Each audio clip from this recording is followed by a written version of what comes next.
All right, a universal theology is impossible. Bringing you another golden moment in A Course in Miracles, reading from this book, Simply A Course in Miracles by Alao Alani, which is my pen name. This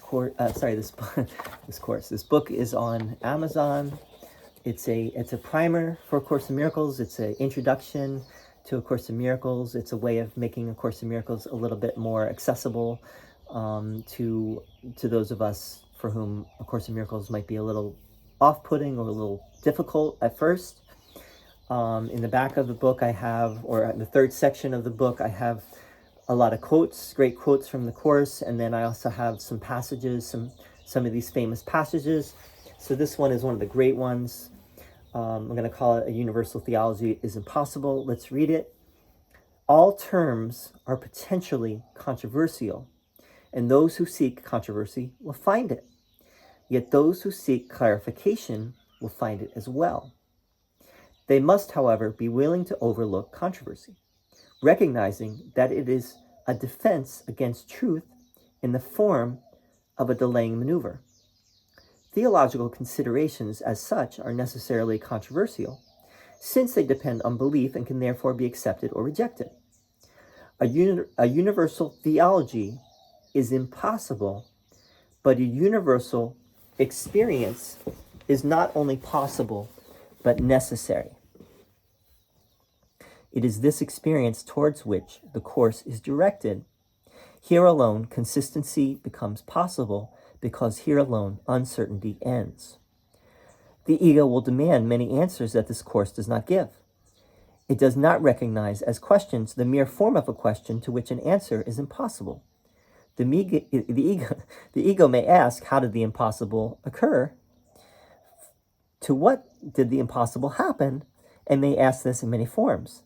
Yet there is no answer, only an experience. Seek only this, and do not let theology delay you. And this is from the Clarification of Terms, which is in the Manual for Teachers. And not the whole passage. This is actually just an excerpt.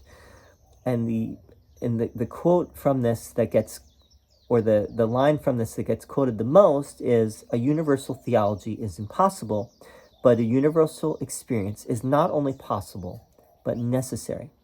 We're going to talk about what that means in a moment. And the other one is, do not let theology delay you. So let's read it again. We're going to talk about it a little bit. All terms are potentially controversial, and those who seek controversy will find it. This is Jesus saying that the words, don't get so caught up in the words, right?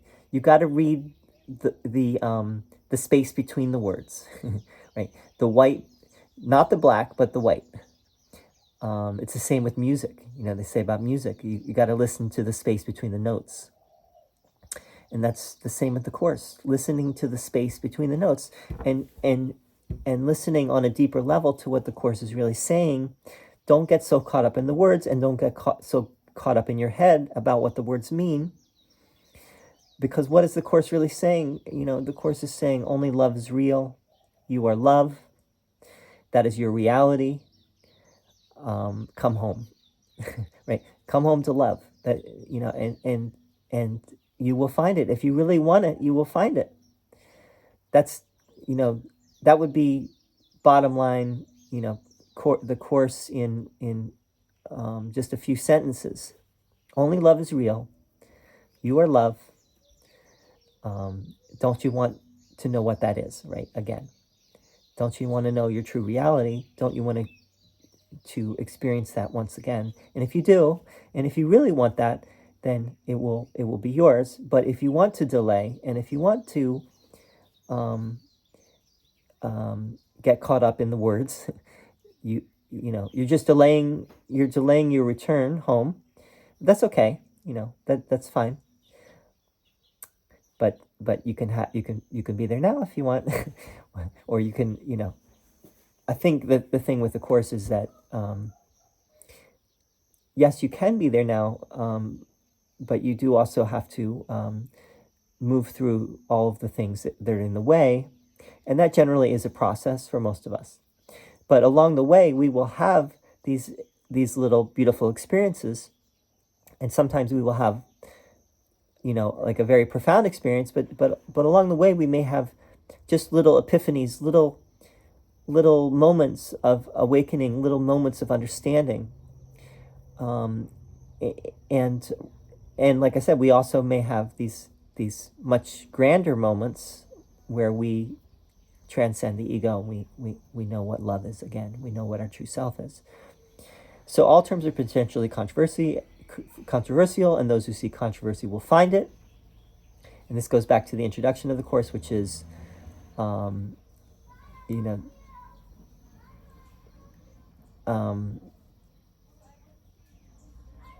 this course is not an elective, but you can take your time. So all terms are potentially controversial, and those. Yeah, bud. Mommy's leaving. Okay, bud. Let me just finish my video, and I'll be right back. Okay. All right. How long is it gonna take now? Just a couple minutes. I'm almost done. All right. Dad, they got this opening the other time I couldn't open it. Or did they put something in it so we can't open it? Wait, bud. Let me finish. Okay, I'm in the middle of this. So those who seek clarification. So don't seek controversy, but seek clarification. What is controversy? Controversy is theological debate. Don't get caught up in the theological debates, but rather seek only the experience of what it is. That is the only thing that's really going to satisfy you.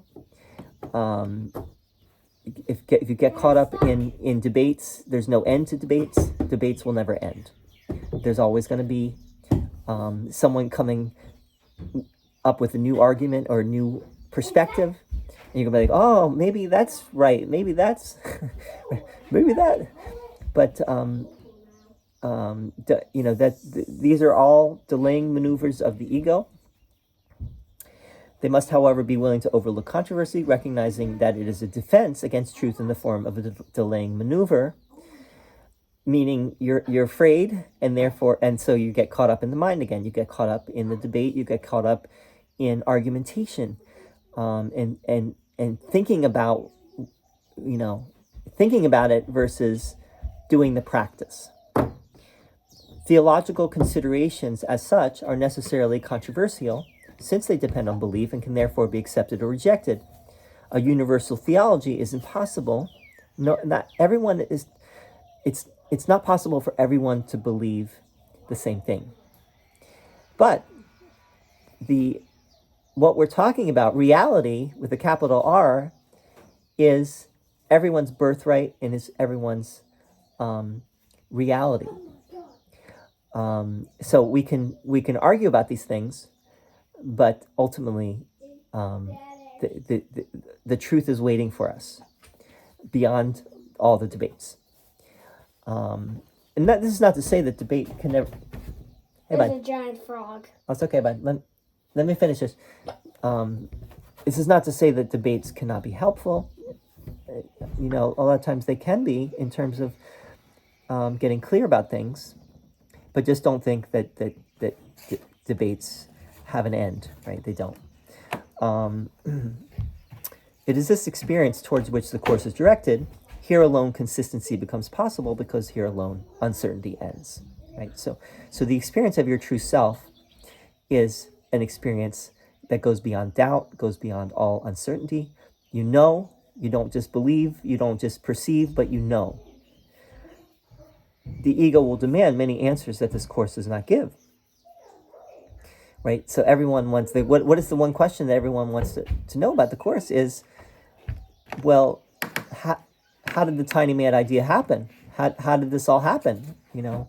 How did this all start? This all seems so real. And if it all just started with this tiny mad idea, well, how did that even happen? How did the separation happen to begin with? So the ego may ask, how did the impossible occur? That's the separation. How did that even happen?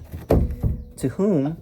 To what did the impossible happen? And may ask this in many forms. So people ask the same question many different ways. Like, how did the separation happen? How did we get here, right?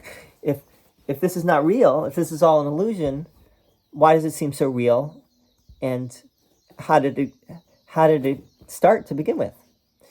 And it does not, the Course does not answer these questions. It only points to the experience. And the experience will show you the truth of the matter. We cannot see it from our own, from where we are right now, right? We are in the ego right now, and the ego, by definition, does not want to know the truth. We have to find a way to go beyond the ego, and this Course is presenting a method to do that. And in going beyond the ego, we will understand that the ego is nothing, and that reality has never changed, right? Reality is still what it is, but as soon as we get caught up in the ego once again, we're back in the illusion, and then we doubt enters, and we're uncertain, and we ask those questions again. But the experience at which the Course is leading us takes us to a place beyond question. There's no question, right? It's like when we say no question. There's no question, right? We know. We don't just believe. Yet there is no answer, only an experience. Seek only this, and do not let theology delay you. Right? Seek only the experience. Do not get caught up in the debates. Don't get caught up in your mind. Don't get caught up in your fear and your all of your egoic machinations, but rather seek only the guidance of spirit and the clarity that will bring, and you will find your way. So I hope this was helpful, and would love to hear from you if you want to share. More coming, and see you very soon. Thank you.